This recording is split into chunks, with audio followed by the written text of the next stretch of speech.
Imagine, tu as un client qui a supprimé 750 pages sur son site parce qu'il a pris au pied de la lettre le conseil d'enlever toutes les pages qui font pas de trafic. Sauf que 750 pages sur le blog, ça représenterait plus de 50% du site.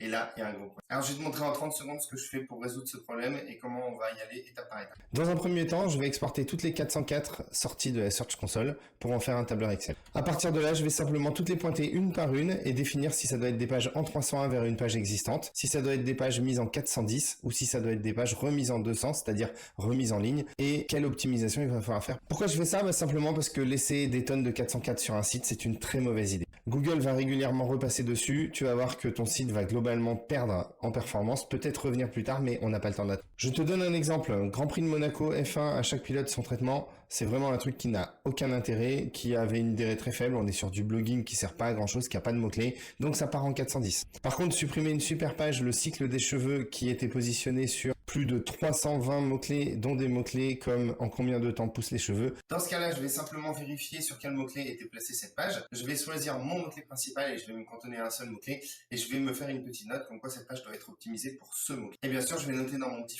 fichier qu'il faut la remettre en 200, c'est-à-dire accessible pour les moteurs de recherche. Je vais bien sûr prendre soin de vérifier si sur ce mot-clé, j'ai pas une autre page qui est positionnée parce que dans ce cas-là, il faudrait peut-être réfléchir à une 301 plutôt qu'une 200. Là, c'est pas le cas, donc ça repart en 200, il faut vite la remettre en... Et ce travail, je vais le faire sur toutes les pages et je vais noter à chaque fois si ça doit être une 301 vers ou une 410 ou une 200.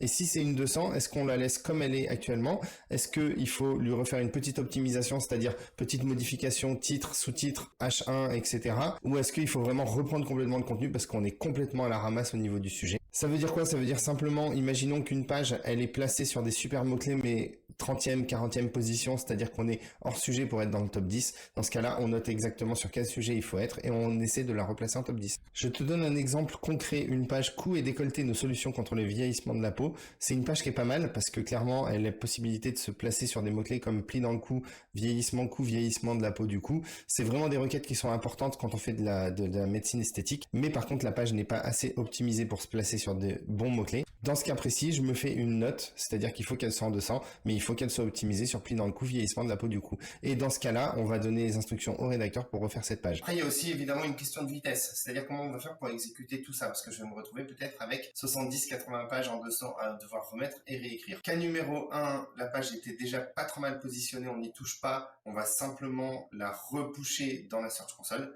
Cas numéro 2, la page est assez mal optimisée, ça veut dire qu'on va faire de la micro-opti, on se donne à peu près 20 minutes par page pour rajouter un paragraphe, changer quelques titres, sous-titres, revoir le H1 et la title et peut-être un petit peu de maillage interne. Cas numéro 3, dans ce cas-là, c'est quand la page ne va pas du tout et il faut clairement réécrire. Donc là, on peut s'orienter sur deux cas de figure. Soit c'est une page prioritaire et dans ce cas-là, il faut que le rédacteur se mette dessus, bosse et fasse son contenu très rapidement. Cas numéro 2, c'est une page non essentielle. Dans ce cas-là, on va faire une rédaction IA que le rédacteur va relire très rapidement. Il faut vraiment qu'en 15 minutes, ce soit fait. Et on remet très vite en ligne pour redonner un petit peu de puissance à tout ça. L'idée générale derrière tout ça, c'est de donner de bons signaux à Google, c'est-à-dire mes pages sont mises à jour, mes pages sont modifiées. Si j'identifie qu'il faut une 301, les 301 seront là. Si j'identifie qu'il faut que ce soit une 410, les 410 sont là. Mais en tout cas, on ne laisse pas un site avec 700, 404.